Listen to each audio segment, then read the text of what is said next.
আসসালামু আলাইকুম। আজ শুনবেন মানিকপুর রহস্য প্রথম খণ্ড এর শেষ পর্ব। চলুন কুয়াশার সঙ্গে রহস্যের গভীরে ডুবে যাই। সন্ধে 7:30টায় মানিকপুর স্টেশনে একটা লোকাল ট্রেন এসে থামল। মানিকপুর ছোট স্টেশন। মাত্র জনকয় যাত্রী গাড়িতে উঠল। গাড়ি থেকে নামলো তারও কম সংখ্যক লোক।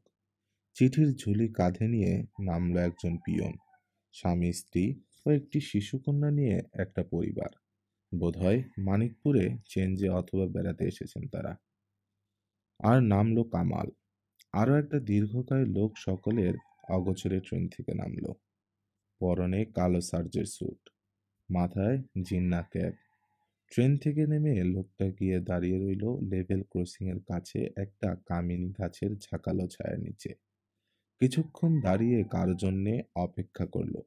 তারপর বিরক্ত হয়ে স্টেশনের উল্টো পথ ধরে হাঁটতে লাগলো। কিছুদূর যেতেই শেষ হয়ে গেল কাঁটাতারের বেড়া। লোকটা চারদিকে তাকিয়ে রাস্তা পরখ করার চেষ্টা করলো। একটা কাটা মেদির ঝোপ পার হয়ে রাস্তা। লোকটা সন্তর্পণে ঝোপ পেরিয়ে রাস্তায় গিয়ে উঠল। ট্রেন থেকে নেমে কামালও একজনের জন্য অপেক্ষা করছিল। সিটি বাজিয়ে স্টেশন ছেড়ে গেল ট্রেন। পেছনে কৃষ্ণপক্ষের অন্ধকারে প্রেতের মতো দাঁড়িয়ে রইল মানিকপুর। স্টেশন ঘরের সামনে টিমটিম করে আলো জ্বলছে। ঝিঝি পোকা ডাকছে ঝোপে ঝাড়ে। বেশ কয়েক মিনিট অপেক্ষা করলো কামাল। তারপর ব্যাগ হাতে স্টেশন ঘর ছেড়ে বেরিয়ে এলো বাইরে। রাস্তার একপাশে লাইন বেঁধে দাঁড়িয়ে আছে কয়েকটা রিক্সা ও এক্কা গাড়ি। ফেরিওয়ালারা কোমরে কাঠের বাক্স ঝুলিয়ে বাক্সে কুপিবাতি বেঁধে পান, বিড়ি, সিগারেট বিক্রি করছে। খানিকটা দূরে খোলা জায়গায় বাজার বসেছে। সারি সারি কুপি বাতি বাতাসে দপদপ জ্বলছে। অল্প অল্প কলরব ভেসে আসছে বাজার থেকে। কামাল একটা এক্কা গাড়ি নিল। গারোয়ান বলল, কই যাইবেন স্যার? হোটেল তাজে। একখান নোট কিন্তু নিমু স্যার। কামাল বুঝলো 1 টাকা চাইছে গারোয়ান। সে হেসে বলল, ঠিক আছে, চলো। গারোয়ান মাত্র চাবুকে হিস শব্দ তুলে ঘোড়া দুটোর উদ্দেশ্যে একটা আদরের গালি ঝেড়েছে। এই সময় ছুটতে ছুটতে এলো বুরুজ মিয়া। গাড়ির পাদানিতে উঠে জানালায় মুখ বাড়িয়ে বলল, স্যার, দয়া করে আমাকেও যদি কলোনি পর্যন্ত নিয়ে যান। প্রথমটায় কামাল একটু হকচকিয়ে গিয়েছিল। বুরুজ মিয়াকে দেখে আশ্বস্ত হয়। মজা করার জন্য বলে, না হে, পুরো একটা নোট দিয়ে ভাড়া করেছি গাড়ি। পারবো না। আধা আধি দিতে পারবে? সিকি ভাগ দেব স্যার। তারের বেহালা বিক্রি করি, মুরুত তো স্যার বোঝেন। গাড়িতে নিবি তো বল, তা নইলে দরজা ভেঙে ঢুকবো। শেষের কথাটা আস্তে করে বলল বুরুজ মিয়া, যাতে গারোয়ান শুনতে না পায়। কিন্তু কথাবার্তা শুনতে না পেলেও দেরি হওয়ায় গারোয়ান চটে গেছে। বলল, কি স্যার, ঝামেলা আছে না গেছে? ততক্ষণে কামাল দরজা খুলে দিয়েছে। গাড়িতে উঠে বসেছে বুরুজ মিয়া। সে গারোয়ানের কথা শুনে একটু চেঁচিয়ে বলে, আমি বুরুজ মিয়া গো খাসাব। ওই যে যার কাছ থেকে বেহালা কিনেছিলে। খাসাব তার ছেলের একটা শব্দ তুলে বলে, আমি বুরুজ মিয়া আর সুরুজ মিয়া বুঝি না। হুজুর যদি তোমার জায়গা দেন তো বহ। হ্যাঁ না আইলে বাইর হইয়া যাও কইলাম। কামাল বুঝল গারোয়ান খাসাব একটু মেজাজি লোক। সে গারোয়ানের উদ্দেশ্যে বলল, তুমি গাড়ি চালাও। বুরুজ মিয়া আমার সঙ্গেই যাবে। তাইলে আর কথা নাই হুজুর। চাবুকের হিসির শব্দ শোনা গেল। সঙ্গে সঙ্গে চলতে শুরু করলো গাড়িটা। উপরের আসন থেকে গারোয়ানের চড়া গলার স্বর শোনা গেল, এখন গিয়া আমার গাড়ির মালিক হইল হুজুর। হুজুর যা কইবেন তাই সই। আমি ওইসব বুরুজ মিয়া সুরুজ মিয়ার কি ধারধারি? শালা গারোয়ানের খাসলত তো বড় খারাপ। বুরুজ মিয়া না বলে পারে না। শালা শব্দটা বোধহয় শুনতে পেরেছিল গারোয়ান। সে বলল, কি কইলা গো বুরুজ মিয়া? আমারে নি গালি দিলা? না খাসাব, বলছি একটু জলদি করে চালাও। হ, এইটা 100 বার কইতে পারো, কিন্তু গালিগালাজ দিও না সোনা ভাই। আমার মেজাজ বড় চোরা। গারোয়ান হিস হিস চাবুক চালাতে চালাতে বলল, সলিম ডাকাইতের নাম শুনো নাই বুরুজ মিয়া? দুই দুইবার লাগতে আইছিল আমার লগে। দুই দুইবারই আমি ফার্স্ট হইছি। গারোয়ান উপরের সিটে বসে বিড়বিড় করতে লাগলো। সিটের গায়ে হেলান দিয়ে বুরুজ মিয়ার মুখোমুখি বসলো কামাল। বুরুজ মিয়া বলল, আমার চিঠি পেয়েছিলি? হ্যাঁ, পেয়েছিলাম। কিছুতেই তৈমুর মির্জার রিপোর্ট তৈরি করতে পারছিলাম না। সামনে ধাঁধা আর ধাঁধা। হাসান মাওলার খবর পেয়ে অকুলে কুল পেয়েছে শহীদ। বুরুজ মিয়া ওরফে শহীদ একটু হাসে, বলে, আজ বৃহস্পতিবার না? কাল ভোরবেলা মানিকপুর ছেড়ে চলে যাবে হাসান মাওলা। তা লাহোর থেকে কবে ফিরছিস তুই? দিন দুই আগে। লাহোরে মোটমাট কদিন ছিলি? 3 দিন। লাহোর থেকে গেলাম পেশোয়ার, সেখান থেকে লান্ডিকোটাল। তৈমুর মৃধা আমাকে কদিন খুব ভুগিয়েছে বলতে হবে। কামাল একটু হাসে, বলে, আর এখন ভোগাচ্ছে শহীদ খান। দুজনেই হাসল। গাড়ি ছুটে চলেছে হোটেল তাজের দিকে। শহীদ বলল, তুই সোজা গিয়ে হোটেলে উঠবি, আমি নেমে যাব হাসপাতালের কাছে। যথাসময়ে তোর সঙ্গে দেখা করব গিয়ে। কামাল বলে, খনির হদিস পেলি? শহীদ হাসে, কেঁচো খুঁড়তে সাপ বেরিয়ে পড়েছে। সবই জানা গেছে মোটামুটি। এখন শুধু কুয়াশার পাত্তা নেয়া। সেও হয়ে যাবে। দুই বন্ধু কিছুক্ষণ চুপ করে রইল। কুয়াশাকে দুজনেই ভালোবাসে, শ্রদ্ধা করে। অথচ ভাগ্যের কি পরিহাস, কুয়াশার সঙ্গে বারবার সংঘর্ষ বেঁধে উঠছে। শহীদ বলে, তোর রিপোর্ট কি বলে? তৈমুর মৃধা মৃত? আমার রিপোর্ট তো তাই বলে, কিন্তু হাজার চেষ্টা করেও এ বিষয়ে নিঃসন্দেহ হতে পারিনি। 9 বছর আগের ব্যাপার তো, প্রমাণপত্র খুঁজে বের করা মুশকিল। আর হাসান মাওলা কি বলে? হাসান মাওলা বলে সে তৈমুর মির্ধার ঘনিষ্ঠ বন্ধু। তার মতে তৈমুর মির্ধা এখনো জীবিত আছে। তৈমুর হাসান মির্ধার জীবিত থাকার সংবাদটা বুঝি মানিকপুরে জানাজানি হয়ে গেছে? আমার মনে হয় না। হোটেল তাজের একজন কর্মচারী চৌধুরী বাড়ির রবিউল্লাহকে খবরটা দিয়ে কিছু টাকা কামাই করেছে। রবিউল্লাহ ও সেই কর্মচারীটি রাস্তার একটা অন্ধকার কোণে দাঁড়িয়ে কথা বলছিল। আমি ছিলাম একটা গাছের গুড়ির আড়ালে ওদের ঠিক পেছনে। সৌভাগ্যক্রমে ওদের সব কথাই আমার কানে এসেছে। তুই তাহলে ইতিমধ্যে মানিকপুরে বেশ পরিচিত লোক। হ্যাঁ, তা বলতে পারিস। বেহালাবাদক বুরুজ মিয়াকে চেনে না এমন লোক এ তল্লাটে আছে কিনা সন্দেহ। শহীদ একটু হাসল, বলল, হাসান মাওলার সঙ্গে দেখা তো করতে যাচ্ছিস, কিন্তু খুব সাবধান। লোকটা যেমন ধূর্ত তেমন নিষ্ঠুর। গাড়ির ভেতর কামাল ও শহীদ কথা বলছিল মৃদু গলায়। বাইরে কৃষ্ণপক্ষের অন্ধকার রাত। রাস্তা প্রায় নির্জন। কচিত দু একটা রিক্সা বা এক্কা গাড়ি রাস্তা দিয়ে যাওয়া আসা করছে। পাতাবাহার রোডের দুপাশে গাছপালার আড়াল থেকে বাড়িঘরের আলো উকি দিচ্ছে। ঝিঝি ডাকছে দূরে কোথাও। খটাখট শব্দ তুলে খাসাবের একটা গাড়ি এগিয়ে চলছে হোটেল তাজের দিকে। কলোনি পার হয়ে পড়ল শালমহুয়ার জঙ্গল। অন্ধকার আরো নিবিড় হয়ে এলো চারপাশে। কামাল বলল, তুই চিঠিতে মাহমুদ সম্পর্কে অনেক কথা লিখেছিলি, কিন্তু সুলতানা পারভিনের কথা একবারও উল্লেখ করিসনি। ব্যাপার কি? সুলতানা পারভিন বাড়ি থেকে বেরোয় কালে ভদ্রে। বেরোলেও বেরোয় গাড়ি করে। কতবার ফন্দি খুঁজলাম চৌধুরী কুটিরে ঢুকবার, কিন্তু মাহমুদ থেকে শুরু করে বাড়ির বয় বাবুর্চি দারোয়ান পর্যন্ত একটা চালাকের ধারী। কিছুতেই চৌধুরী কুটিরে ঢুকতে পারিনি। যদ্দূর মনে হয় সুলতানা পারভিন মনে মনে টের পেয়ে গেছে যে তার বিরুদ্ধে একটা ষড়যন্ত্র তৈরি হচ্ছে মানিকপুরে, তাই সবসময় সতর্ক হয়ে আছে। শালমহুয়ার জঙ্গল পার হয়ে আবার ফাঁকা রাস্তায় পড়ল গাড়ি।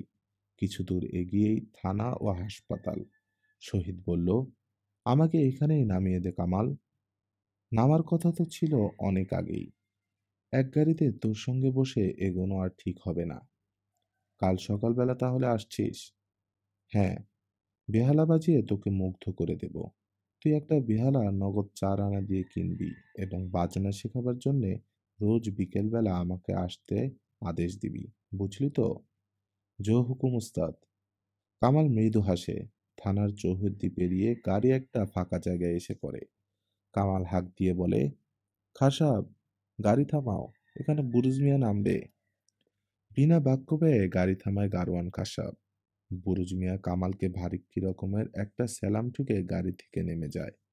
গারওয়ান খাসাবকে খুশি করার জন্য বলে, ও খাসাব, বিড়ি চলবো? গম্ভীর কণ্ঠে জবাব এলো, চলবো। তা নাও একটা বিড়ি। হুজুরকে ভালোই ভালোই পৌঁছে দিও হোটেলে। বুরুজ মিয়ার কাছ থেকে একটা বিড়ি নিয়ে টান দিচ্ছিল খাসাব। এই কথায় সে অপমান বোধ করল। বলল, এ তোমার কন লাগবো না বাপু, আমার কাজ আমি ভালোই জানি। এ তোমার তারের সারঙ্গী না যে হাত মোচড়া দেবা আর প্যাপু আওয়াজ উঠবো।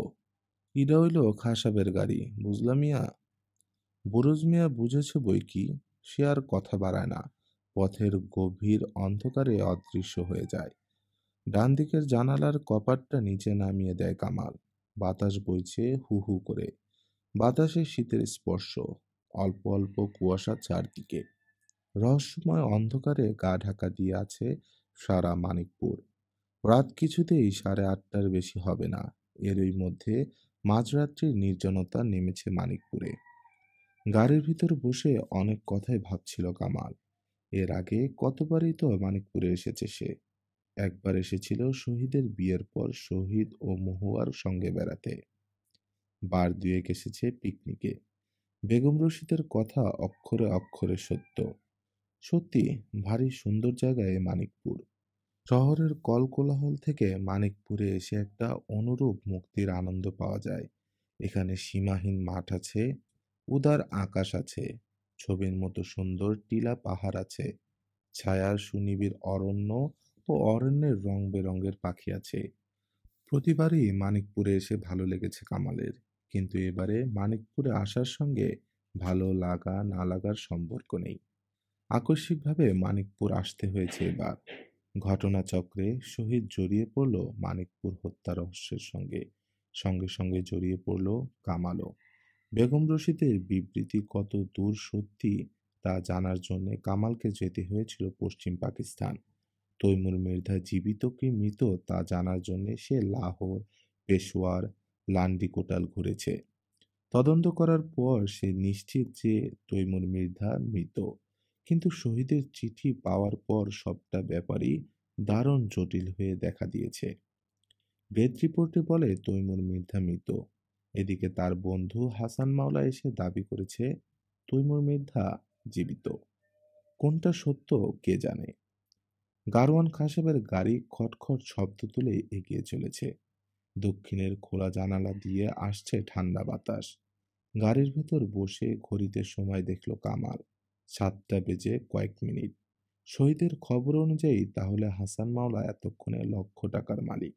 ব্যাগ ভর্তি ব্ল্যাকমেলিং এর টাকা নিয়ে ভোরের জন্য নিশ্চয়ই অপেক্ষা করছে হাসান মাওলা। কিন্তু ভোর হবার অনেক আগেই হাসান মাওলাকে নতুন বিস্ময়ের সম্মুখীন হতে হবে। সুলতানা পারভীন ও তৈমুর মির্ধার রহস্যভেদের সবচেয়ে বড় দলিল এই হাসান মাওলা।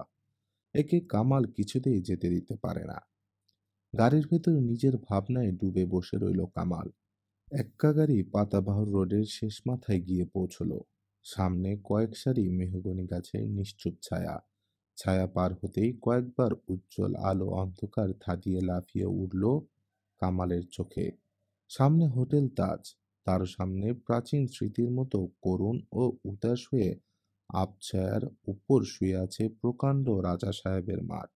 উপরে তারাজলা আকাশ। হোটেলের সামনে গাড়ি থামালো খাসাব। গেটের কাছে দুটো রিকশা আর একটা এক্কা গাড়ি দাঁড়িয়ে আছে। কামাল 10 টাকার একটা নোট গুঁজে দিল খাসাবের হাতে। বলল, তোমার গাড়ি বহুত আচ্ছা খাসাব, চড়ে খুব আনন্দ পেয়েছি। খাসাব খুশিতে ডগমগ। বলল, হুজুর যা দিছেন হেই আমার 7 রাজার দন। আইজ ধরেন এই গরিবের 60 টাকা রুজি হইয়া গেছে কিছুক্ষণের মধ্যে। আল্লাহ দিলে হুজুর দিবার পারে। 60 টাকা রুজি? হয় হুজুর, যে ট্রেনে আইলেন এই ট্রেনে একজন সাহেবেরে তুইলা দিলাম। হ্যাঁ দিল একটা 50 টাকার নোট। নাম কইলেই তারে চিনবেন হুজুর। নাম কইতে মানা কইরা গেছে, তয় নামটা আর কইলাম না। গারওয়ান খাসাব খুশির চোটে হাসতে লাগলো। বলল, রুজি আমার কপালে আছে, এইডা মারব কে কন হুজুর? কামাল ব্যাগটা নিল। গারওয়ান লম্বা সালাম দেয়। হেসে কামাল গেট পার হয়ে হোটেলের ভেতরে ঢোকে। দুপাশে মৌসুমী ফুলের বাগান। সরু কাকর ঢালা পথটা গিয়ে উঠেছে বাংলো প্যাটার্নের বাড়ির মাঝদিকের বারান্দা বরাবর। বারান্দার ছাদ টালি দিয়ে তৈরি। দুপাশে মাধবী লতার ঝাড়। মাঝখানে কার্নিশের উপর ইংরেজি ও বাংলা হরফে হোটেল তাজ কথাটা খোদাই করা। হোটেলের বিভিন্ন ঘরে আলো জ্বলছে। বারান্দা জনশূন্য। রিসেপশনেও কেউ নেই। একটা বড় রেজিস্টার বুক সমান উঁচু টেবিলের উপর খুলে রাখা। রিসেপশনে ঢুকে অবাক হয়ে গেল কামাল। অনেকবার মানিকপুরে এসেছে সে। প্রায় প্রতিবারই এখানে এসে উঠেছে হোটেল তাজে। হোটেল তাজের ব্যবস্থাপনার সুনাম বহুদিনের। কিন্তু এ কেমন ব্যবস্থাপনা যে রিসেপশন খালি রেখে ঘর থেকে কর্মচারী উধাও। সেই রিসেপশনে ঢুকে ভাবছে কি করবে, এমন সময় পাশের ঘর থেকে একটা উত্তেজিত গলার স্বর শোনা গেল। কে একজন বলল, না, তোমাদের দিয়ে কিছু হবে না মুন্সি। ৮ ঘন্টা আগে তোমাকে খবর দিতে বললাম, আর তুমি কি না এখন বলছো মতিনকে পাঠিয়েছো। কেন? তুমি নিজে গেলে কি ক্ষতি হতো শুনি? না স্যার, ক্ষতি আর কি হতো? আমার পায়ে একটা ঘা হয়েছে। হাঁটতে পারি না ভালো করে, এজন্য ওকে পাঠিয়েছিলাম। মতিন এত দেরি করবে কে জানতো স্যার। ঠিক আছে, আমি যাচ্ছি। হ্যাঁ, জলদি যাও। কপালে কি আছে আল্লাহ জানে। ৪ বছর ধরে এই হোটেলে চাকরি করছি। এমন কাণ্ড কখনো দেখিনি বাবা। দরজা খুলে যায়। রিসিপশনে ঢোকে ম্যানেজার আইনুল হক ও মুন্সিজি। কামালকে ওভাবে ঘরের একপাশে দাঁড়িয়ে থাকতে দেখে ম্যানেজার প্রায় চমকে ওঠে। বলে, কে? তারপর কামালকে চিনতে পারে। ম্যানেজারের মুখটা ফ্যাকাশে দেখায়। কোনো মতে নিজেকে সামলে নিয়ে বলে, স্যার আপনি 6:30টার ট্রেনে এলেন বুঝি? তা জিনিসপত্র কোথায়? বাইরে গাড়িতে? দাঁড়ান স্যার, ১ মিনিট। একটা বেয়ারা পাঠিয়ে দিচ্ছি, জিনিসপত্রগুলি নিয়ে আসুক। বাধা দিয়ে কামাল বলে, ব্যস্ত হবেন না হক সাহেব, জিনিসপত্র যা কিছু আমার সঙ্গেই এই ব্যাগে আছে। আইনুল হক হঠাৎ তীব্র দৃষ্টিতে তাকায় মুন্সিজির দিকে। কড়া গলায় বলে, তুমি আবার হা করে দাঁড়িয়ে রইলে কেন মুন্সি? বলি, বিপদটা কি আমার বলে ভাবছো নাকি? মুন্সি খোঁড়াতে খোঁড়াতে চলে যায়। আর বলবেন না স্যার। ম্যানেজার আইনুল হক বিষণ্ণভাবে মাথা নাড়ে। কার মুখ দেখে যে উঠেছিলাম আজ। কি ব্যাপার হক সাহেব, আপনাকে খুব চিন্তিত মনে হচ্ছে। চিন্তিত? হক সাহেব কথা কেড়ে নিয়ে বলে, শুধু চিন্তিত বলছেন স্যার? উপায় থাকলে ডাক ছেড়ে কাঁদতাম। আপনি স্যার দয়া করে একটু বিশ্রাম করুন, ব্যবস্থা করছি। আমি অন্যত্র ব্যবস্থা হয়ে পড়েছি। কিছু মনে করবেন না স্যার, এমন উড়ো ঝামেলায় পড়িনি জীবনে। মনে করার কিছু নেই হক সাহেব। কাজ আছে যখন সেখানেই যান। আমাকে শুধু একটা খবর দিতে হবে। খবর? বলুন স্যার। আমি হাসান মাওলার সঙ্গে দেখা করতে এসেছি। দয়া করে এক্ষুনি ব্যবস্থা করুন। ম্যানেজার আইনুল হক স্তব্ধ দৃষ্টিতে তাকিয়ে রইল কামালের দিকে। তারপর ধীরে ধীরে বলল, হাসান মাওলার কথা বলছেন? He is dead sir, murdered. What you say? Kamal প্রায় লাফিয়ে উঠল। মার্ডার্ড? কখন খুন হয়েছে? অনুমান করি ঘন্টা দেড়েক আগে। আসুন স্যার, দেখাচ্ছি। ম্যানেজার আইনুল হক কামালকে হাসান মাওলার ঘরের দিকে নিয়ে যায়। ভেতরের বারান্দার দুপাশে টানা ২ সারি ঘর। ম্যানেজার আইনুল হকের পেছনে পেছনে কামাল গিয়ে পৌঁছল উত্তর প্রান্তে। ডান দিকের ঘরটা হাসান মাওলার। সামনের বারান্দায় কয়েকজন লোক জটলা করছিল, কথাবার্তা বলছিল। ম্যানেজার আইনুল হকের সঙ্গে কামালকে আসতে দেখে ওদের কথাবার্তা থেমে যায়। একসঙ্গে অনেকগুলি দৃষ্টি কামালের উপর গিয়ে হুমড়ি খেয়ে পড়ল। ম্যানেজার আইনুল হক সেদিকে ভ্রুক্ষেপ মাত্র করল না। কামালের দিকে ফিরে তাকিয়ে বলল, আসুন, এই ঘরই হাসান মাওলার। দরজার গোড়ায় দাঁড়িয়ে ঘর পাহারা দিচ্ছিল হোটেলের নেপালি দারওয়ান গুরুবন্ত সিং। ম্যানেজার বলল, সিংজি, খবর আছে? জি আছে। গুরুবন্ত সিং মাথা নাড়ে। মুন্সিজি এই ঘরে ঢুকতে চাইল, আমি দিলাম না তো আমাকে গালিগালাজ করলো। ঠিক হ্যাঁ, মুন্সিজি কো দেখো লেঙ্গে। আইনুল হক গম্ভীর গলায় বলে, থানার লোকজন না আসা পর্যন্ত এই ঘরে কাউকে ঢুকতে দেয়া হবে না, বুঝেছ? ঠিক হুজুর। গুরুবন্ত সিং সোজা হয়ে দাঁড়িয়ে থাকে। বারান্দায় ছড়িয়ে ছিটিয়ে মানুষগুলোর দিকে একবার অপাঙ্গে দৃষ্টিপাত করে ভেজানো দরজা ঠেলে ভেতরে ঢোকে আইনুল হক। পেছনে পেছনে কামাল। ঘরে ঢুকেই থমকে দাঁড়াতে হলো। ঘরের অপরিসর মেঝের উপর লম্বালম্বি হয়ে পড়ে আছে হাসান মাওলার দেহ। মেঝে ভেসে গেছে রক্ত। নাক, ঠোঁট, জামার কলার, বুক রক্তে ভিজে জবজবে। হাসান মাওলা চিত হয়ে শুয়ে আছে, চোখ দুটি বিস্ফারিত। সারা মুখে একটা দারুণ হতাশা ও ক্ষোভের চিহ্ন। বাঁ হাতের মুঠি বন্ধ করা, ডান হাতটা প্যান্টের পকেটে ঢোকানো। কপালের বাঁ পাশে একটা জায়গা ফুলে উঠেছে। বুঝতে কষ্ট হয় না এটা আঘাতের চিহ্ন। আমরা মৃতদেহ যেরকম পেয়েছি সেরকম অবস্থায় রেখে দিয়েছি। থানায় খবর দিয়েছি বেশ কিছুক্ষণ আগে। দারোগা সাহেব এলেন বলে। আইনুল হকের কথা কোনো জবাব না দিয়ে ঘরটা ঘুরে ফিরে দেখল কামাল। ছোট ঘর। ঘরের পশ্চিম কোণে সিঙ্গেল খাট পাতা। ডান পাশে একটা বন্ধ দরজা। খাটের শিয়রে আলনা আর তোপিয়া টেবিল একখানা। পূর্ব দিকে জানালা ঘেঁষে একটা টেবিল। চারপাশে গোটা কয়েক সোফা। কামাল দেখল জুতার কয়েকটা এবড়ো খেবড়ো ছাপ মৃতদেহ থেকে সোজা চলে গেছে পশ্চিম দিকের দরজার দিকে। দরজার কাছে গিয়ে সে দেখল বাঁ পাশে একটা পার্টিশন, তারপর একটা কেবিন। আপনারা সামনের দরজা ভেঙে ভেতরে ঢুকছিলেন, তাই না ম্যানেজার সাহেব? একটু থতমত খেয়ে যায় আইনুল হক। বলে, জি, আপনি ঠিকই ধরেছেন। সামনের দরজা ভেঙেই আমরা ভেতরে ঢুকেছি। আসলে ব্যাপারটা কি হয়েছিল আপনাকে খুলেই বলছি। তার আগে হাসান মাওলার কথা একটু বলে নিই। আইনুল হকের গলার স্বর স্পষ্ট হয়ে ওঠে। বলে, সত্যি কথা বলতে কি, হাসান মাওলা লোকটা তেমন সুবিধের ছিল না। মানিকপুরে এসেছে ধরুন আর 5 দিন। এরই মধ্যে নানান রকম কাণ্ড হয়ে গেছে হোটেলে। প্রথম যেদিন এলো সেদিন রিসিপশনে এক বন্ধুর সঙ্গে কথা বলছিলাম। বললে বিশ্বাস করবেন না, একটা ছায়ামূর্তি জানালার কাছে ঘাপটি মেরে আড়ি পেতে আমাদের কথা শুনছিল। আমরা টের পেয়ে যেতেই 1 সেকেন্ডের মধ্যে ছায়ামূর্তিটা কোথায় যে হাওয়া হয়ে গেল আল্লাহ মালুম। রকম সকম দেখে আমি হোটেলের কেয়ারটেকার মুন্সিজিকে লোকটার পেছনে লাগিয়েছিলাম। তাও অত যে চালাক চতুর মুন্সিজি, সে পর্যন্ত লোকটার সঠিক হদিস বের করতে পারল না। শুধু এইটুকু জানা গিয়েছিল হাসান মাওলা মানিকপুরে এসেছে চৌধুরী বাড়ির মাহমুদ সাহেবের কাছে। কি একটা টাকার ব্যাপার ছিল তার সঙ্গে। অবস্থা এমন দাঁড়িয়েছিল যে লোকটা হোটেল থেকে চলে গেলে আমরা বাঁচি। দারুণ খলিফা লোক, দেখেই বুঝতে পেরেছিলাম। বেশি কথাবার্তা বলতো না, কিন্তু তাকাতো এমন কড়া নজরে যে মনে হতো সামনে থেকে পালাতে পারলে বাঁচোয়া। আমি তো সাহেব একদিন খাতির জমাতে গিয়েছিলাম। তা কি বলল শুনবেন? আইনুল হকের চোখ মুখ রাগে আর অভিমানে ভারী দেখায়। বলল দরকার ছাড়া আমি কথা বলি না। দয়া করে ঘর থেকে বেরোন। আমি আর কথা বলি নাকি? যা বদরাগী চোখ আর কড়া মেজাজ। আমি চুপ করে সেখান থেকে সরে পড়লাম। হাসান মাওলার ঘরে আর যায়নি। কামাল বলল, হাসান মাওলা এখানে আসার পরে নানা রকম কাণ্ড ঘটে গেছে বললেন না? হ্যাঁ বলছি। হাসান মাওলা এখানে আসার পরদিন রাতে এক মহিলাকে হাসান মাওলার ঘর থেকে বেরোতে দেখেছিলাম। মহিলার আপাদমস্তক কালো কাপড়ে ঢাকা।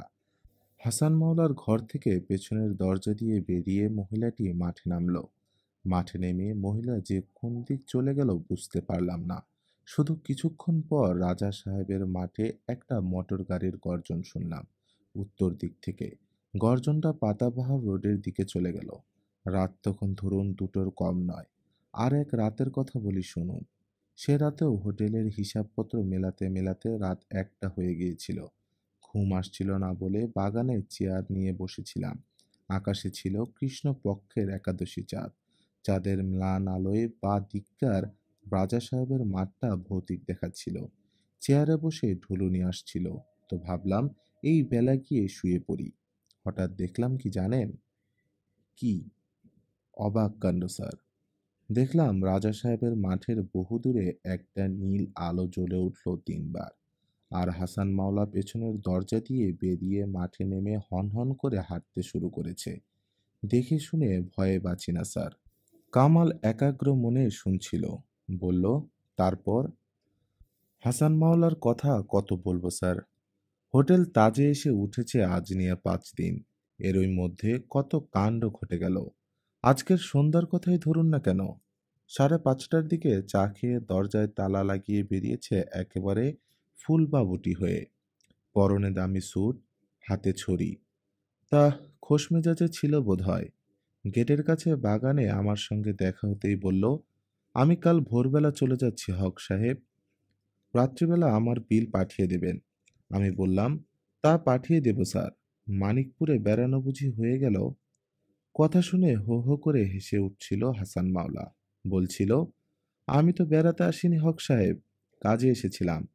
একটু থেমে চোখ মুখ কুঁচকে বলেছিল, মানিকপুর নাকি একটা বেড়াবার জায়গা। চোহ, একটা মাঠ, কিছু জঙ্গল, আর এই তো আপনার বাহারের হোটেল। এ আবার দেখতে আসে কেউ? কথার রকম শুনলেন স্যার? মানিকপুর দেখবে বলে হাজার হাজার লোক আসে প্রতি বছর। আর তিনি ভারী একটা জাহাজবাজে লোক। তিনি মানিকপুরের নামে একটা নাক ছিটকালেন। কথা শুনে স্যার ইচ্ছে হয়েছিল দিই বেটাকে ভালো মন্দ কিছু শুনিয়ে। তা বললে বিশ্বাস করবেন না স্যার, বছর 5 ধরে হার্টের অবস্থাটা ভালো যাচ্ছে না। ধমক টমক ঝাড়লেই হার্টটা ধক ধক করে ওঠে। তাই কথা বাড়ালাম না। কামাল বুঝল হক সাহেব আলাপি মানুষ। আলাপ শুরু করতে জানে, শেষ করতে জানে না। সে বলল, তার পরের কথা বলুন। বলছি স্যার, বিকেল 5:30টার দিকে হাসান মাওলা তো গেলেন রাজা সাহেবের মাঠে বেড়াতে। সন্ধ্যা 6:30টার দিকে তার খোঁজ নিতে গিয়ে দেখলাম দরজার বাইরে থেকে তালা মারা। বিল নিয়ে গিয়েছিলাম। ওই কাজটা নিজেরা করলেই সাহেব সুবলোক খুশি হন। তাই তেমন খরিদ্দার হলে বিল নিয়ে আমিই যাই। তা ঘর তালা মারা দেখে ফিরে আসছিলাম। হঠাৎ ঘরের ভেতর থেকে একটা কাতরানির শব্দ পেলাম। প্রথমটায় বিশ্বাস হয়নি, তাই ভালো করে কান পাতলাম। আর কোনো সন্দেহ রইল না। ঘরের ভেতর থেকে একটা কাতরানির শব্দ আসছিল। তালামারা দরজা টান দিয়ে যেটুকু ফাঁক হয় সে ফাঁকে যা দেখলাম তাতে চমকে উঠলাম স্যার। দেখলাম হাসান মাওলা মেঝেয় পড়ে রক্তের বন্যার ভেতর শুয়ে কাতরাচ্ছে। সবটা ব্যাপারই ভৌতিক মনে হলো। ঘর তালামারা, এদিকে ঘরের ভেতর রক্তাক্ত দেহে শুয়ে আছে হাসান মাওলা। আমার হাঁক ডাকে লোকজন এসে জড়ো হলো। সবাই মিলে চিৎকার করে ডাকলাম হাসান মাওলাকে, কিন্তু কোনো ফল হলো না। শেষে তালা ভেঙে ভেতরে ঢুকলাম। ঢুকে দেখলাম পশ্চিমের দরজা হা করে খোলা। ঘরে আলো জ্বলছে। মেঝেয় অচেতন হয়ে রক্তাক্ত দেহে শুয়ে আছে হাসান মাওলা। সৌভাগ্যক্রমে হোটেলে একজন ডাক্তার এসেছেন আজ 2 দিন হয়। তাকে ডেকে পাঠানো হলো। তিনি নাড়ি দেখলেন। তারপর বললেন, তার কিছু করার নেই। He is dead. Ainul Haq কথা বলতে বলতে থেমে যায়। হাত ঘড়ির দিকে তাকিয়ে বলে, এখন বাজে 8:05। ঘটনাটা ঘটেছে এখন থেকে ধরুন 1.5 ঘন্টা আগে। ডাক্তার হাসান মাওলাকে মৃত বলে ঘোষণা করার পরেই আমি পশ্চিমের দরজা বন্ধ করে সব লোকজন বের করে দিয়ে পাহারা বসিয়েছি। থানায় আগেই লোক পাঠিয়েছিলাম। দারোগা সাহেবের আসতে দেরি দেখে মুন্সিজিকে আবার পাঠিয়েছি। খোদা এ কি বিপাকে ফেললেন এইসব ভাবছিলাম। তখন স্যার আপনি এলেন। এ বোধহয় খোদার ইচ্ছা। আইনুল হক হাত কচলিয়ে করুণ হাসল। নিরীহ লোকদের বাঁচাতে বোধহয় খোদা এখানে আপনাকে পাঠিয়েছেন স্যার। আমাদের একটু দেখবেন স্যার। ছপোষ নিরীহ ভদ্র সন্তান স্যার। পেটের দায়ে হোটেলে চাকরি করতে এসেছি। দেখুন দেখি কি বিপদেই না জড়িয়ে পড়লাম। আইনুল হকের অবস্থা প্রায় কেঁদে ফেলার মতো। কামাল বলে, নির্দোষ লোকদের ভয় কি হক সাহেব? আপনি ব্যস্ত হবেন না। হাসান মাওলার ব্যাপারে আমি নিজে জড়িত হয়ে পড়েছি। আমার পক্ষে যা করা সম্ভব আমি তা নিশ্চয়ই করব। ছলছল চোখে দাঁড়িয়ে রইল আইনুল হক। কামাল পশ্চিমের দরজার দিকে এগিয়ে যায়। দরজার ঠিক নিচে থেকেই আরম্ভ হয়েছে বিশাল রাজা সাহেবের মাঠ। চারপাশে কৃষ্ণপক্ষের ঘুটঘুটে অন্ধকার। ঠান্ডা বাতাস বইছে রাজা সাহেবের মাঠে। একটা রহস্য যেন থমথম করছে চারদিকে। অভিজাত হোটেল তাজে আজকের সন্ধ্যা এমনভাবে নামবে কে জানতো।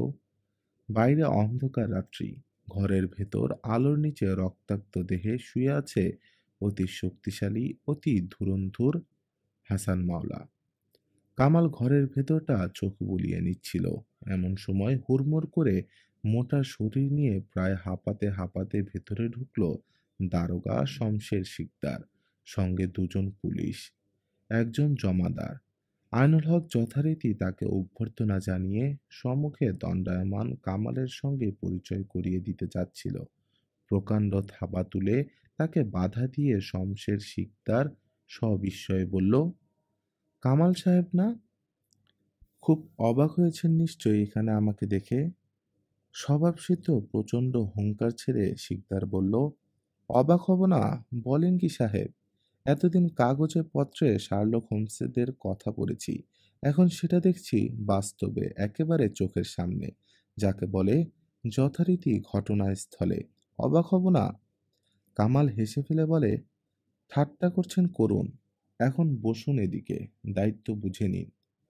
তা তো বটেই, কথায় বলে, পড়েছি জবনের হাতে, খানা খেতে হবে সাথে। তবে যাই বলেন, এ ব্যাপারে আপনার হেল্প কিন্তু আগে থেকেই চেয়ে রাখলাম। শমশের শিকদার এবার হাসান মাওলাকে নিয়ে পড়ে। মৃতদেহ যথারীতি তদন্তের পর ঘর সার্চ করা হলো। খাটের নিচে পাওয়া গেল একটা লাল টকটকে গোলাপ ফুল। বোধহয় ঘন্টা দুয়েকও হয়নি গাছ থেকে ছেঁড়া হয়েছে ফুলটা। এছাড়া পাওয়া গেল ইংরেজিতে এম খোদাই করা একটা কালো রঙের সিগারেট লাইটার। হাসান মাওলার ডান হাত প্যান্টের পকেটে একটা লোগার পিস্তল ধরে আছে। খুব সম্ভব আত্মরক্ষার জন্য প্যান্টের পকেট থেকে লুকানো পিস্তলটা বের করতে গিয়েছিল হাসান মাওলা। কিন্তু তার আগেই আততায়ীর আঘাতে ধরাশায়ী হয়েছে সে। যদ্দূর মনে হয়, শক্ত কোনো একটা হাতল দিয়ে আঘাত করা হয়েছে কপালের পাশটায়। সম্ভবত আঘাতটা নাকেও লেগেছিল। প্রচুর রক্তক্ষরণ হয়েছে শরীর থেকে। মেঝে ভিজিয়ে রক্তের ধারা ছড়িয়ে পড়েছে ঘরের চারদিকে।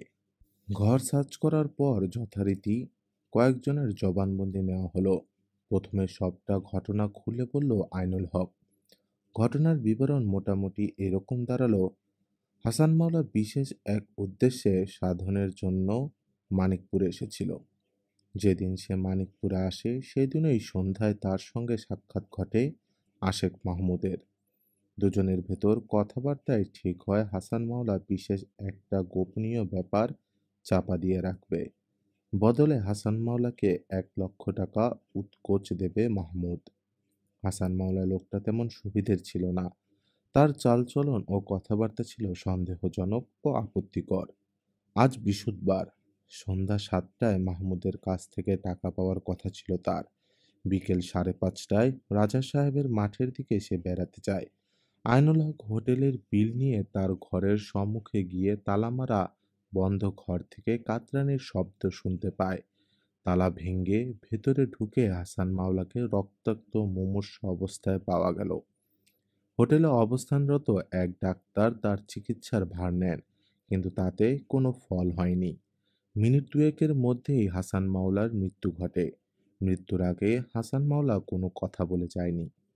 আইনুল হকের জবানবন্দি শুনে গম্ভীর হয়ে ওঠে শমশের শিকদারের চোখ মুখ। সে বলে, এইবার যে ডাক্তার হাসান মাওলাকে অ্যাটেন্ড করেছিলেন তাকে ডাকুন। ডাক্তারের নাম আব্দুর রহিম তরফদার। বয়স 60-এর কাছাকাছি। সরকারি চাকরি থেকে অবসর নিয়েছেন বছরখানেক আগে। তার বাড়ি যশোরে, তবে বর্তমানে ঢাকার স্থায়ী বাসিন্দা। মানিকপুরে সস্ত্রীক এসেছেন চেঞ্জে। ডাক্তার সাহেব, শমশের শিকদার জেরা করতে শুরু করে, হাসান মাওলার মুমূর্ষু অবস্থায় আপনি তার চিকিৎসা করেছেন, তাই না?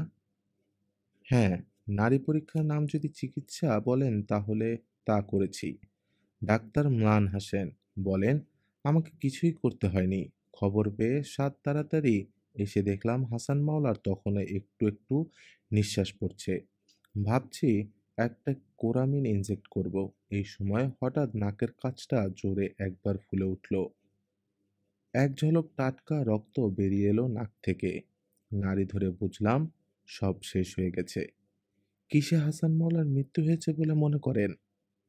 আপনাদের ক্রিমিনোলজি টার্মে সেটা ব্যাখ্যা করা আমার পক্ষে সম্ভব নয়। আমি ধরতে গেলে এক নারী টেপা ছাড়া আর কিছুই করিনি। সুতরাং টেকনিক্যাল কিছু বলতে চাওয়া এক্ষেত্রে আমার পক্ষে সম্ভব নয়। তবে বাইরে থেকে যদ্দূর মনে হয় অতিরিক্ত রক্তক্ষরণের ফলেই হাসান মাওলার মৃত্যু হয়েছে। অতিরিক্ত রক্তক্ষরণ? হুম। শমশের শিকদার কিছুক্ষণ গুম হয়ে রইল। তারপর কামালকে বলল, আপনি কোনো প্রশ্ন করবেন? না। পরের জনকে ডাকুন। পরের ব্যক্তি মতিন, হোটেল তাজের বেয়ারা। সে যা বলে তার মধ্যে বিশেষ কিছু নতুনত্ব নেই। শুধু এটুকু জানা গেল হাসান মাওলার দেখাশোনার জন্য তাকে হোটেল কর্তৃপক্ষ নিযুক্ত করেছিল। প্রাণপণে কর্তব্য পালন করার চেষ্টা করেছে সে।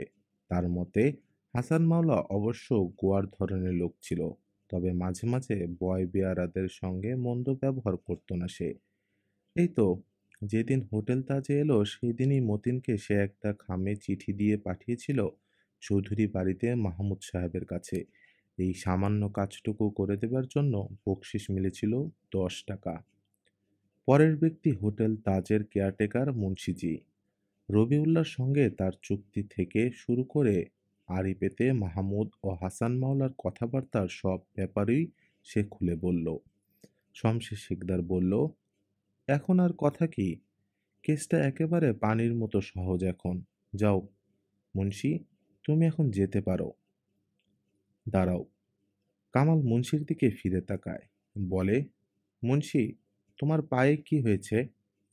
মুন্সি অম্লান বদনে বলল, হোঁচট খেয়েছিলাম স্যার, তাইতে ডান পা একটু মচকে গেছে। এই অঘ্রাণ মাসে হোঁচট?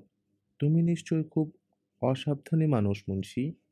তা এই হুঁশ নিয়ে তুমি বেলগায়ে ডাকাতি করতে গিয়েছিলে? কি বললেন, ডাকাতি?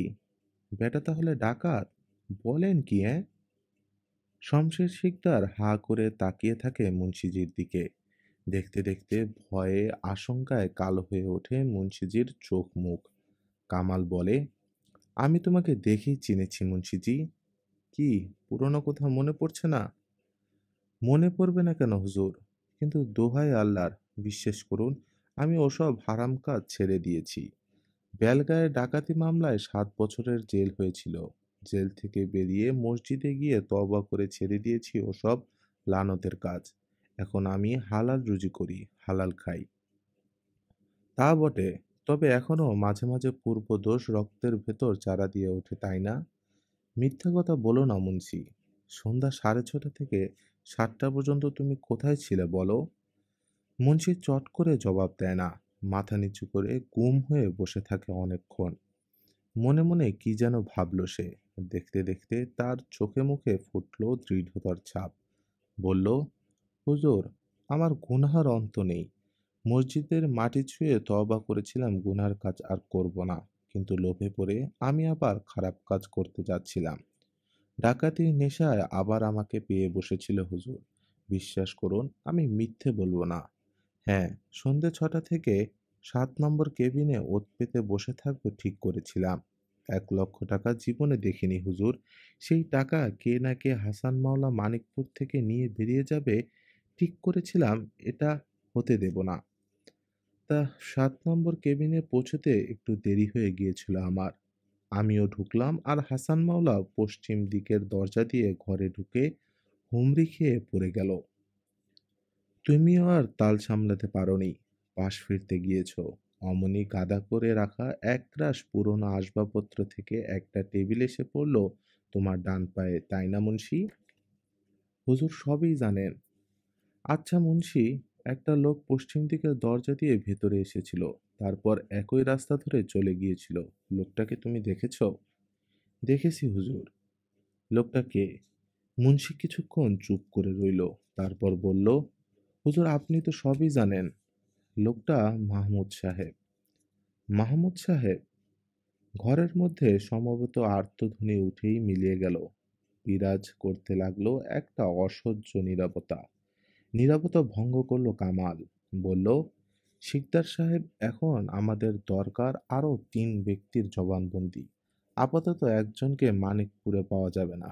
রবিউল্লাহ আর মাহমুদ সাহেবকে এত্তেলা দিন। ওদের জবানবন্দি নেয়া প্রয়োজন। আরও জবানবন্দি নিতে চান নিন। আসল ব্যাপার কিন্তু বেরিয়ে গেছে। শিকদার কৌতূহলী নেত্রে তাকায় কামালের দিকে। কি সাহেব বেরোয়নি? কামাল একটু মজা করার জন্য বলল, আপনি নিজে যখন চেপে ধরেছেন তখন বেরোবো না মানে? প্রশংসায় যথেষ্ট আনন্দ পায় শিকদার। হাসিতে ঘর ফাটিয়ে দিয়ে তারপর একটু বিনয় করে বলে, না না, এমন আর কি করলাম? করলেন তো সাহেব আপনি। তবে হ্যাঁ, আমি ব্যাপারটা গোড়া থেকেই বুঝতে পেরেছিলাম। বলতে পারেন বটে যে এসব খুন-খারাপি তদন্তে এসে আমার মাথা খুলে যায়। ছোটবেলা থেকেই আমার ব্রেন যাকে বলে ম্যাথমেটিক্যাল। মেট্রিক পরীক্ষায় তো সাহেব মাত্র ১৭ নম্বরের জন্য লেটার পেলাম না। খুবই আফসোসের কথা। আসুন, আমরা বাকি কাজটুকু সেরে ফেলি। চলুন চলুন। শমশের শিকদার বিপুল বাপুটি নিয়ে উঠে দাঁড়ায়। ঘরে পাহারা বসবার ব্যবস্থা হয়। আইনুল হকের অনুরোধে ওরা সবাই গিয়ে বসে বসবার ঘরে।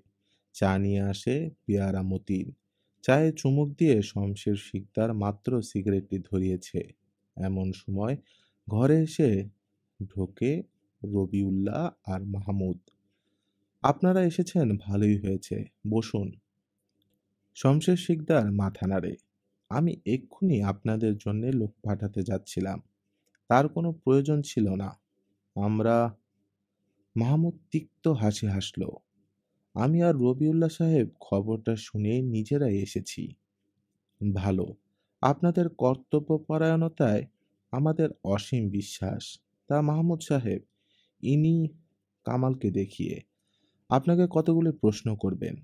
আশা করি যথাযথ জবাব দিতে আপত্তি নেই আপনার। আগে তো প্রশ্নের ধরনটা শুনি, তারপর আপত্তি আছে কি নেই বোঝা যাবে। মাহমুদ ও রবিউল্লাহ দুজনেই বসল। কামালের চা খাওয়া শেষ হয়ে গেছে। সে রবিউল্লাহর দিকে ফিরে তাকালো। রবিউল্লাহ সাহেব, বলুন, আপনি হাসান মাওলার পেছনে মুন্সিজিকে লাগিয়েছিলেন, এটা কি সত্য? হ্যাঁ, সত্য। কেন জানতে পারি? তা নিশ্চয়ই পারেন। এ ব্যাপারে ধরুন লুকোলুকির কিছু আছে বলে আমার মনে হয় না। হ্যাঁ, মুন্সিজিকে আমি হাসান মাওলার খবরাখবর নেওয়ার জন্য বলেছিলাম। হাসান মাওলার সঙ্গে আমার প্রথম দেখা রাস্তায়। উনি আমাকে হোটেল তাজের পথ কোনটা জিজ্ঞেস করলেন। আমি পথ বলে দিলাম। তারপর উনি মিসেস সুলতানা পারভীন কোথায় আছে জিজ্ঞেস করলেন। ভদ্রলোক এমন ভঙ্গিতে কথাটা জিজ্ঞেস করলেন যে তাতে ধরুন আমার একটু সন্দেহ হয়। আমি কৌতূহলী হয়ে তার পরিচয় জিজ্ঞেস করি, কিন্তু লোকটা এমন অভদ্র যে আমার কথার জবাব পর্যন্ত দিল না। আমার তখন ধারণা হয় লোকটা নিশ্চয়ই কোনো বদমতলবে মানিকপুরে এসেছেন। তখন আমি হোটেল তাজে আসি। ম্যানেজার আইনুল হক জানালেন লোকটার নাম হাসান মাওলা, বাড়ি মেহগনি রোড, ময়মনসিংহ, পেশা ব্যবসা। আমি ম্যানেজারকে সন্দেহের কথা বলায় তিনি ধরুন গিয়ে আপনার হাসান মাওলার খোঁজখবর নিতে মুন্সিজিকে পেছনে লাগিয়েছেন। হ্যাঁ, লাগিয়েছিলাম, আইনুল হক জবাব দেয়। হোটেলের চাকরিতে ব্যবসাগত কারণে ছোটখাটো গোয়েন্দাগিরি আমাদের করতেই হয়, কিন্তু কেঁচো করতে গিয়ে সাপ বেরিয়ে যাবে কে জানতো স্যার। কামাল আর প্রশ্ন করল না রবিউল্লাহকে, শুধু জিজ্ঞেস করলো, আজ সন্ধে 6টা থেকে এতক্ষণ নিশ্চয়ই বাড়িতে ছিলেন? জি না, আমি ফার্মের হিসাবপত্র দেখছিলাম এতক্ষণ। হাসান মাওলার মৃত্যুর খবরটা রটে গেছে বাইরে, শুনে আর থাকতে পারিনি, চলে এসেছি। কামাল মৃদু হাসল, বলল, হাসান মাওলার মৃত্যুর ঘটনা শুনে আপনি নিশ্চয়ই স্থির থাকতে পারেননি মাহমুদ সাহেব। ছুটে এসেছেন দেখতে, তাই না? ঠিক তাই। আপনারা যা খুশি ভাবুন। ইডিয়টটা মরেছে শুনে আমি আনন্দিত হয়েছি। ইডিয়টটা কিন্তু মরেনি, তাকে মারা হয়েছে। একটু বিষণ্ণ ভাব ধারণ করে মাহমুদ, বলে, হ্যাঁ, ওই যা একটু দুঃখের ব্যাপার। তা ওকে মারলো কে? আপনি মেরেছেন। মাহমুদের উদ্ধত ভঙ্গি দেখে রাগে আর থাকতে না পেরে হুঙ্কার ছাড়ে Shamsher Sikdar. It is you, আপনি। কঠোর হাসি আসে মাহমুদ, বলে, বুঝে শুনে কথা বলুন ইন্সপেক্টর। আমি হাসান মাওলাকে মারতে যাব কেন শুনি? কামাল বলে, কেন মারতে যাবেন সে কথা এখন থাক। আচ্ছা মাহমুদ সাহেব, হাসান মাওলা মানিকপুরে কেন এসেছিলেন বলতে পারেন? অন্তত একটা কারণ বলতে পারি। হাসান মাওলা মানিকপুর এসেছিল ভাওতা দিয়ে আমার কাছ থেকে টাকা নিতে। আপনি টাকা দিতে রাজি হয়েছিলেন? হ্যাঁ, হয়েছিলাম। লোকটা ছিল অতি ধুরন্ধর। সে আমাদের পারিবারিক সম্মান নষ্ট করার চেষ্টা করছিল। অবস্থা এমন দাঁড়িয়েছিল যে সম্মান রক্ষার তাগিদে টাকা দেওয়ার অঙ্গীকার আমাকে করতেই হলো। তা আপনি টাকা দিয়েছেন? না। এখন ভাবছি আমি ভাগ্যবান। টাকা দেবার আগেই ধুরন্ধর হাসান মাওলার মৃত্যু হয়েছে। কামাল একটু হাসল মাহমুদের কথায়। বলল, সন্ধ্যার পর এতক্ষণ আপনি কোথায় ছিলেন জানতে পারি মাহমুদ সাহেব? আমি বাড়িতেই ছিলাম, আবার কোথায় থাকবো? বাড়ি থেকে এই সময়ের মধ্যে একবারও বেরোননি? জি না। অস্বীকার করছেন? বেশ। কামাল হঠাৎ বের করে দেখায় কালো রঙের সিগারেট লাইটারটা। বলে, এম। মনোগ্রাম করা লাইটারটা কার মাহমুদ সাহেব? আপনার না? আরে, আরে! মাহমুদ যেন ভয়ানক অবাক হয় লাইটারটা দেখে। বলে, এ দেখছি আমারই লাইটার। কোথায় পেয়েছেন? কোথায় পেয়েছি তা যথাসময়ে আপনাকে বলা হবে। তাহলে মাহমুদ সাহেব, এটা আপনার জিনিস? জি। দিন পাঁচেক আগে ওটা চুরি গিয়েছিল। কোথাও খুঁজে পাচ্ছিলাম না। আপনি খুব মন ভুলো মানুষ দেখছি। কামালের ঠাট্টায় চেঁচিয়ে ওঠে মাহমুদ। কি বললেন? মাহমুদ সাহেব, মিথ্যে আপনি লুকাবার চেষ্টা করছেন। আজ সন্ধ্যা 6:30 থেকে সোয়া 7টার মধ্যে আপনি হাসান মাওলার ঘরে এসেছিলেন। হঠাৎ হো হো করে হেসে ওঠে মাহমুদ। বলে, আপনি দেখছি সিরিয়াস লোক সাহেব। আরে হ্যাঁ, একটা কথা ইচ্ছে করেই লুকিয়ে রেখেছিলাম। আমি আজ 6:30টার সময় হাসান মাওলার ঘরে গিয়েছিলাম বটে, কিন্তু বাইরে থেকে হাসান মাওলার ঘর তালাবদ্ধ ছিল বলে কিছুক্ষণ অপেক্ষা করেই ফিরে এসেছিলাম। সামনের দরজা তালা মারা দেখে বুঝি পেছনের দরজা দিয়ে ঢুকেছিলেন। এবারে একটু যেন চমকে ওঠেন মাহমুদ, কিন্তু মুহূর্তেই নিজেকে সামাল দেয়। তার চোখ মুখ কঠোর ভাব ধারণ করে। বলে, যা খুশি ভাবুন, তাতে আমার কিছু যায় আসে না। আমার যা বলার তা আমি বলেছি। কথা মতো টাকা দিতে গিয়েছিলাম হাসান মাওলাকে। দরজায় তালা মারা দেখে ফিরে এসেছিলাম। ব্যাস, এর বেশি কিছু আমার বলার নেই। মাহমুদের পরে আরো দু একজনের জবানবন্দি নেওয়া হলো। হোটেলের এখানে ওখানে তখন লোক জড়ো হতে শুরু করেছে। একটা আতঙ্ক বিরাজ করছে চারদিকে। বারান্দার ভিড় ঠেলে মৃতদেহের কাছে এগোচ্ছিল কামাল, শমশের শিকদার ও তার দলবল। হঠাৎ সামনে দেখা গেল অপরিচিত এক মূর্তি। পরনে কালো রঙের সার্জের স্যুট, হাতে ছড়ি, মাথায় ঝিন্না টুপি। লোকটা লম্বা চওড়া, প্রকাণ্ড নাকের নিচে ছাটা, পুরু গোঁফ। বয়স 60-এর উপর হবে, কিন্তু শরীর বেশ শক্ত সামর্থ্য। আমি 8:30-এর গাড়িতে মানিকপুরে এসেছি। লোকটা কামাল ও শমশের শিকদারের উদ্দেশ্যে বলল, আমার জনৈক বন্ধুর সঙ্গে দেখা করার জন্যই এসেছিলাম এখানে। আমার বহুকালের পুরনো বন্ধু। বন্ধু চিঠিতে জানিয়েছিলেন তিনি মানিকপুর হোটেল তাজের 8 নম্বর কেবিনে অবস্থান করছেন। হোটেলে এসে শুনছি 8 নম্বর কেবিনে যিনি থাকতেন তিনি নাকি কিছুক্ষণ আগে রহস্যজনকভাবে খুন হয়েছেন। আশা করি এ ব্যাপারে আপনারা আমাকে একটু সাহায্য করবেন। আমি এসব কথার অর্থ কিছু বুঝতে পারছি না। শমশের শিকদার বলল, আপনার বন্ধুকে দেখে আপনি চিনতে পারবেন? নিশ্চয়ই পারবো। একদিন দুদিনের বন্ধুত্ব তো নয় যে কিছুদিনের অদেখায় চেহারা ভুলে যাব।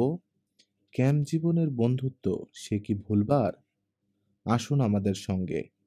শমশের শিকদার আহ্বান জানায় অপরিচিত বৃদ্ধকে। ঘরের দরজায় পাহারা দিচ্ছে বন্দুকধারী দুজন সিপাই। ঘরের ভিতর ফ্যাকাশে আলো জ্বলছে। কালচে রঙের উপর পড়ে আছে হাসান মাওলার মৃতদেহ। মৃতদেহ দেখেই সভয়ে 2 পা পিছিয়ে আসে বৃদ্ধ। গলা চিরে বেরিয়ে আসে একটা তীব্র আর্তনাদ। মাই গড!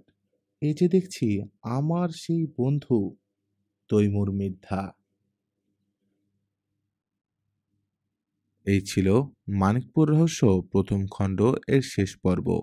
রহস্যের জাল কেটে বেরিয়ে আসছে ভয়ঙ্কর সত্য, কিন্তু সব উত্তর এখনো মেলেনি, কারণ এটি শুধুই প্রথম খণ্ড। গল্প কেমন লাগলো কমেন্টে জানাতে ভুলবেন না। লাইক দিন, শেয়ার করুন আর সাবস্ক্রাইব করে পাশে থাকুন দ্বিতীয় খণ্ডে কুয়াশার বুদ্ধিদীপ্ত চূড়ান্ত অভিযান দেখার জন্য। ধন্যবাদ সবাইকে।